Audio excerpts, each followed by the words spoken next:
What's up, guys? Welcome back to TKO Talking. Holy shit. So, Gaethje and Chandler just happened, and fuck me, that lived up to the hype. Bro, zero what question. a fucking banger. What a dogfight. Gaethje won by decision. Yeah, that being super said, the close. one judge who said it was 30-27, complete bullshit. Because you could argue really Give fucking either the credit first where it's due. or the third round for Chandler. 100%. It was one of the two. 100%. Wow, Yeah, it was not 2-0 going into the third. Not at all. I completely disagree with that. This was one of the. This is up there with like Costa and Romero for one of the best fights I've ever seen. Yeah. Both of them are getting wobbled back and forth. Gaethje did drop Chandler in the second with a big uppercut, and holy shit, the way Chandler survived is he dived on a leg. He got his body completely underneath and survived. Tucked his head. He tucked his head, so Gaethje was able to hit to the body, but it wasn't enough for Beltran to stop the fight, which was so smart. So it gave Chandler like 30 seconds to recover. What a high fight IQ. I mean, come on. Good. Who else is going to take that line for recovery? Yeah, he made sure he got underneath. Yes, to protect his body his head with his head to that protect his head. That was the main. Smart. Yep. So Gaethje, this was vintage Gaethje. What I liked more about this is that Chandler was putting on the pressure to Gaethje, but Gaethje was so, and this, like, man, if you talk about Chandler from 4 or 5 years ago to who he is today, it's such a big difference because not Chandler, Gaethje. Because if Gaethje had fought the way he did 4 or 5 years ago, he would have gotten knocked out. He was so calm and composed. I agree. He was picking his shots so intelligently. Chandler was really throwing super high volume while he was out there, but holy shit, Gaethje just did a great job. He utilized those calf kicks. He was making Chandler switch stances. He made Chandler uncomfortable. Let me add to that. The head movement by Gaethje was great. Next level. Yeah. Like, the haymakers that Chandler was throwing was not getting through. If Gaethje was also very flat-footed and wasn't moving in and out side to side well enough. If Gaethje could partner that head movement with his footwork, yes, 100%. Man, dude, he would be in a whole to let level. Alongside with the calf kicks that he imposes on his opponents, he would be a completely different monster. God, man, that was so impressive for both of those guys. Yes. I mean, dude, Chandler got banged up. He was gushing blood. By the second round, by the second round, it was such a banger. Big overhands from both. I mean, it was just so well done. I mean, the first round was a great back and forth. Both of them got wobbled back and forth.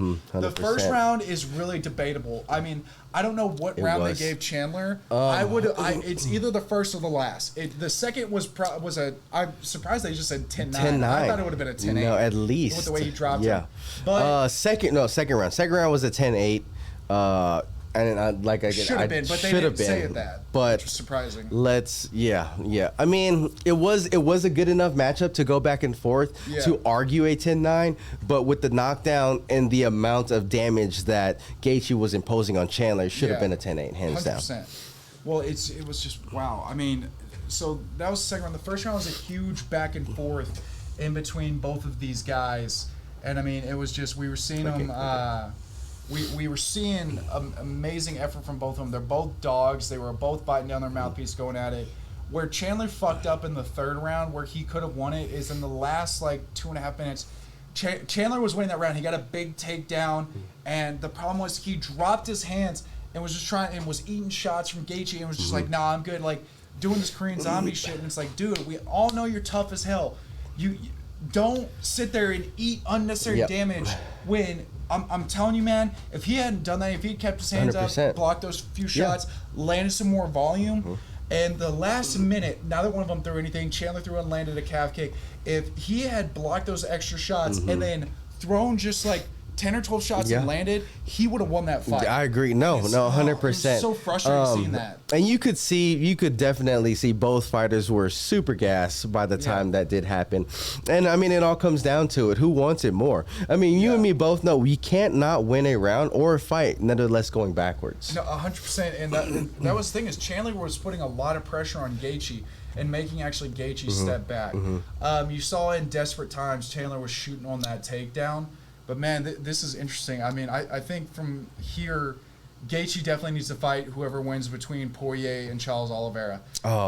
Chandler, dude, yes. Honestly, you could give him the loser of that fight. I think he needs to take some time off. He's fought I think so too. 3 times in the Since he signed. Since he with the UFC. signed. So and I wanna say in the past, since Gaethje and Khabib. has it been a year?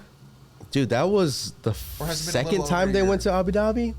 So it's been about in a year. Yeah. And he's had wars the entire time. He murked Dan Hooker. He had a great fight with Oliveira that he also came so close to winning the belt. So and then he had close. this war with Gaethje that honestly I would give Chandler some time off and I would have him fight the loser of whoever fights whoever Gaethje. Yeah, no, Whoever agree. loses between Poirier and Yes. Oliveira.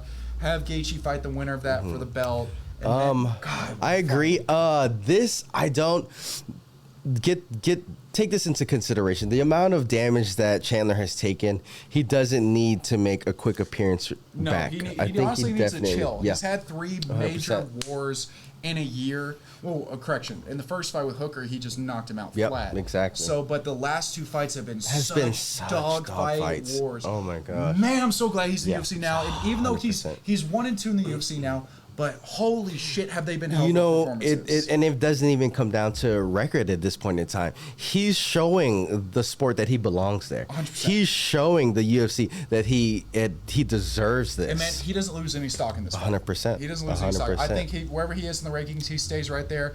Gaethje maybe moves. Well, no, Gaethje's going to stay right there too because Gaethje's, yeah, no, yep, exactly. But Gaethje's gonna man, stay, What, yeah. what a Yeah, fight that was! exactly. I wouldn't be surprised if this is fight of the night. I mean, you all know tomorrow. But Oh, yeah. What an impressive go. matchup in between these 2 guys. And Gaethje said it Perfect. best, man. They were born in the wrong time. They both should have been fighting in the Coliseum. Exactly. To the death.